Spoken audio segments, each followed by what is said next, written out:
is part of Roy Boyle's gang. He has been Roy's head bodyguard, number one bodyguard, his most trusted servant for many years. And he fits in. He came into the organisation quite young and worked his way up, and he looks after Roy. I don't think there's anyone else that Roy would trust with his life as much as Monk, maybe not even Richie. And yeah, he's there day and night to do whatever Roy needs.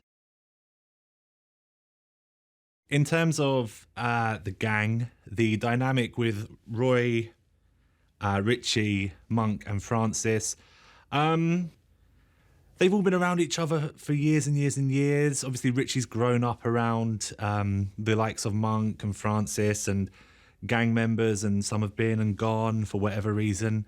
But the dynamic and the feel between them, it's quite a family feel. I mean, definitely between Roy and Francis, it's almost like there's another father-son relationship there as well as Richie. For me, I think Monk is there obviously as Roy's number one protector, but I also think he would throw himself in front of a bullet for Richie. I'm not so sure about for Francis, but certainly Richie's the boss's kid, so he'd be there to do as he would for Roy, for Richie. The things that attracted me to this role and the production in general, Sir Mark Rylance, Sir Simon Russell Beale, Graham Moore, like these are amazing people just to be in the presence of, let alone be working with them. I really did love the character of Monk because he doesn't need to say a lot. He's just there. And so there were kind of two sides that were so attractive. One was just the sheer brilliance of working with the guys that I'm working with. But in terms of the actual character, I grew up watching gangster films like Goodfellas and, watching The Sopranos, the Godfather films, and just getting to play someone that comes from that world, that's a dream come true. That's a genuine dream come true. So, yeah, powerful, doesn't need to do a lot. He's just there and strong.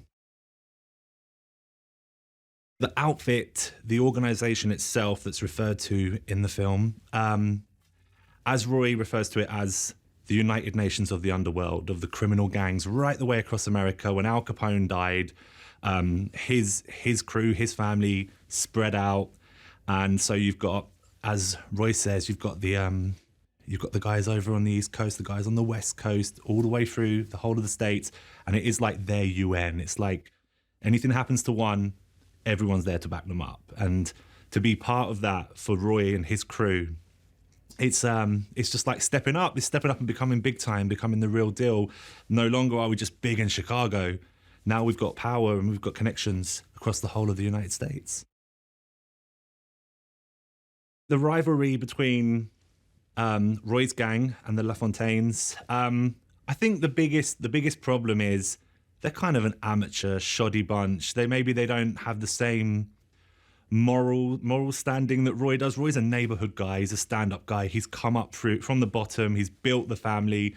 And I think he feels like they're a bit cheap. They just don't have the same integrity. And there's not so much about building. It's just about making a quick buck. And that doesn't really sit well with Roy or with the family in general, with the crew. And so they've got to go. And, if we're going to have a crew in Chicago that's part of the outfit, there's only room for one. There's no room for two. So somebody's got to disappear. This whole film does centre around the Taylors and around Leonard, who the whole gang, they all know Leonard. They've all been in there. They've all been fitted. Roy's guys look sharp. Everything is bespoke. Everything looks good on all of us. And I think that maybe is something that's, again, helps them stand out against the LaFontaines, who maybe don't have their own personal tailor as a family. But certainly Roy Boyle's gang do. So, yeah, I think, our crew can walk around and feel like we're sharp. We look good. And not only do we look good, but we're good at what we do. So, yeah, the suits, they match the crew.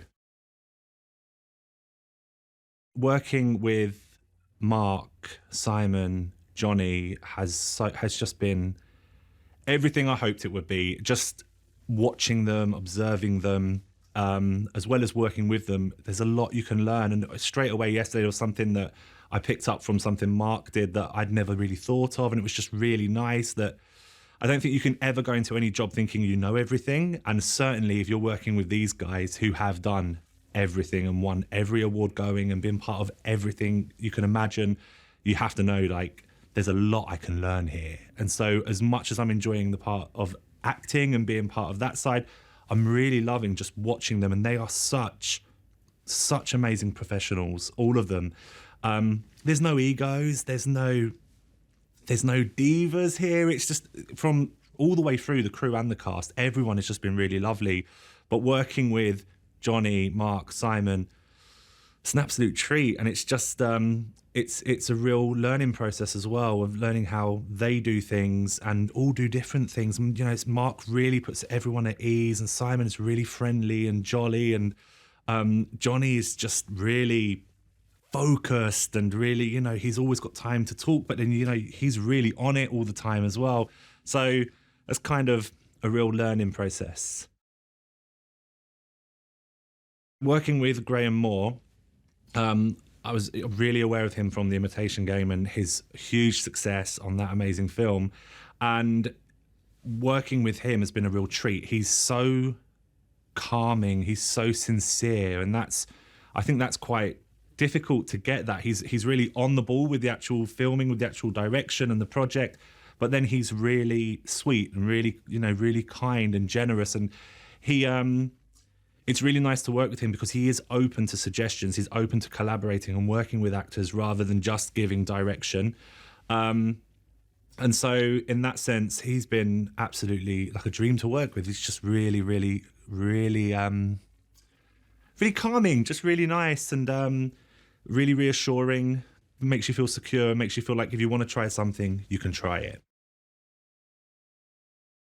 This is a film that really will read incredibly well on the big screen. I mean, everything looks great on the small screen. That's fantastic.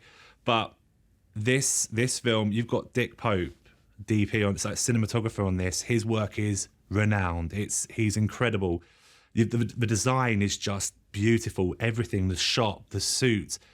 I think seeing it on the small screen will be great, but seeing it on the big screen, I think this film needs to be seen in a cinema. It's just going to look so beautiful.